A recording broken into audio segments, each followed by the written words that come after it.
La campanya Ocupa el 2016 ha finalitzat amb el lliurament de diplomes a la trentena de nois i noies que hi han participat. Aquesta és una proposta innovadora de promoció de l'ocupació juvenil coordinada des de l'àrea de joventut del Consell Comarcal.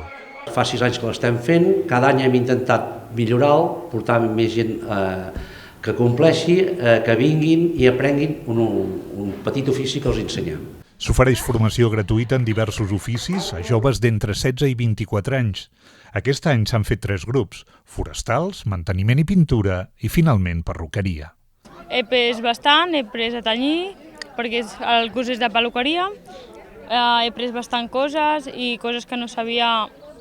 Per exemple, rentar-me el cabell. Ningú s'hauria imaginat com jo me'l rentava, que em pensava que me'l rentava bé, però no me'l rentava bé. Y muchas cosas más.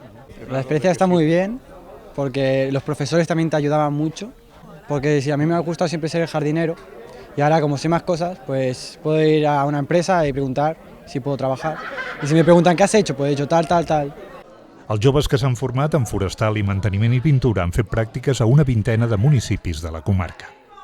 Jo crec que us emporteu una experiència molt enriquidora, que gràcies a aquest esforç que heu fet aquests mesos heu millorat les vostres habilitats, heu après un ofici i aquesta vivència, aquesta participació en aquest projecte us servirà sobretot per dur a terme el vostre projecte de vida. Les oportunitats hi són, les oportunitats al carrer hi són, les persones que busquen hi són a totes dues bandes. D'una banda, els que busquen tenir oportunitats, les oportunitats hi són, i les administracions han de fer el paper aquest de transmissió, de mirar de buscar, de ser l'enllaç entre els que busquen joves com vosaltres i entre els joves com vosaltres que volen trobar aquestes oportunitats.